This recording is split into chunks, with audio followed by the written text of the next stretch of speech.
Hey everyone, welcome to the next part of our video tutorial series on using Personica AI in Unreal Engine 5. My name is Chris Terry, the developer of Personica AI, and in this part we're going to be going over how to build prompt templates, so how to actually construct and assign the prompts that get sent to the LLM during runtime.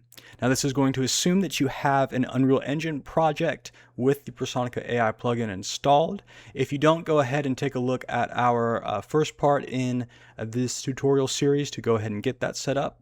And secondly, while you don't necessarily need to have a profile assigned to the brain that you're working on or following along with, it is really necessary if you are going to use the profile specific context tags like we'll be going over today. But I'm already here in my Unreal Engine project, so I'll go ahead, move into the folder that we're working in, and I'll go into our Personica folder, and I will add a new templates subfolder.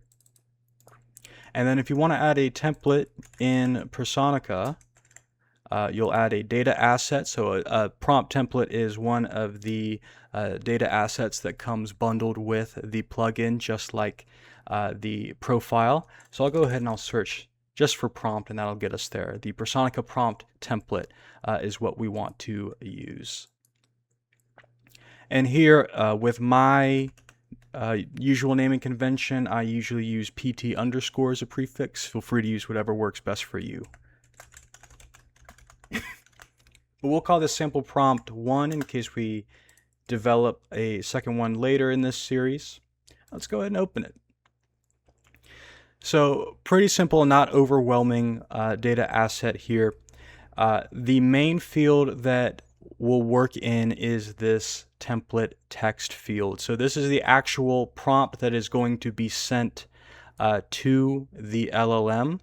Now any sort of tag that you see here in brackets, those are context tags that pull from either directly from the profile or slash some of the brain settings, or if you set up some advanced context routing, which we'll go over later in this series, to draw from those tags as well. These tags like NPC name and bio, those are examples of the actual profile-based tags. So just to give you an example, we'll go ahead and open our previous test profile that we were working with. And for instance, the name tag will provide the NPC name, and the bio tag will use this background field here.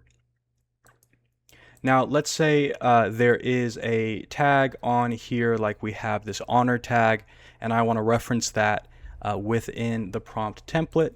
All I have to do is go into the template text and add a new tag within brackets. And for gameplay tags that are directly on the profile, all I have to do is enter the actual text of the gameplay tag. So here I can enter character.honor, and that will automatically, when this tag is sent to the model, the plugin system will look up what brain is assigned to run this prompt template. It will look up if there are any profiles assigned to that brain, and then if there is a profile, it will look up the character.honor field. Below this template text are the pre-configured keys. And these really work well if you're kind of new to prompting or new to using LLMs in video games and you want something kind of out of the box. We have 4 different keys here for you to use. Reasoning is basically the key to use if you want the AI to actually type out its reasoning. That helps improve the realisticness of its response. And forces the AI to fully think through what it's going to say one more time. The plan queue ties into our action system, which we'll go into further detail in a future video, but this is essentially the list of actions that you want to send to the AI. And the dialogue key is, of course, the line of dialogue. If you are building a character-specific AI, you can use the dialogue line there to get this specific response back. And then memory is related to the memory system, so that's kind of optional. So you can toggle these on and off individually. If you disable auto-generate JSON format, we can go ahead and directly edit these. So for instance, reasoning, if we want to rename this to thinking, we can do so. And then once we turn on auto-generate, that auto-generates that format. Now, what that ends up affecting is the actual JSON format definition. And this JSON format definition is directly linked to the JSON format tag that is in the template text. This format definition is used to tell the LLM how to deliver its response.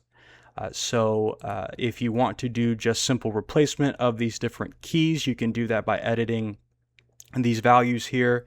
If you don't want one of these keys included, like you don't need the action system, you can go ahead and just take out the action key outright and auto-generate. Now, if you want to edit this directly, like let's say you have a planned JSON format that doesn't strictly use these keys, you'll turn off auto-generate, and then you'll make whatever adjustments that you need in here. So for instance, if I wanted to have the AI return something like an honor update,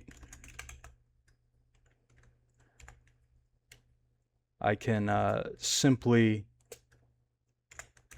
include that here in the JSON format definition.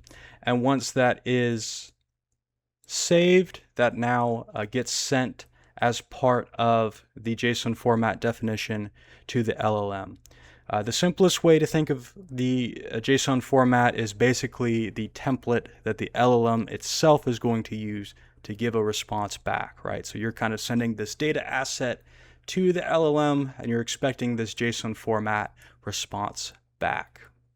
All right, now let's take a look at how to actually assign prompt templates. So I'll go ahead and open the character that I have, our BP_test character.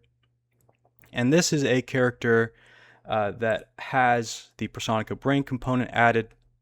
And if we look on the sidebar, we see our test profile. I misspelled profile there.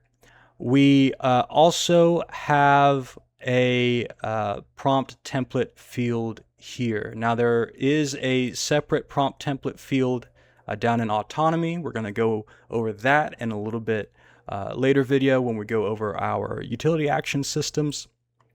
In this case, if I am just concerned with dialogue with the LLM, I can assign this prompt template to the dialogue prompt template field. And so this serves as basically the default prompt template assigned to the character upon spawning. So if I wanted to, for instance, swap out this prompt template, I can drag in a reference to the character brain and simply change the prompt template that way. Now, updating the prompt template on the brain is really useful for different situations.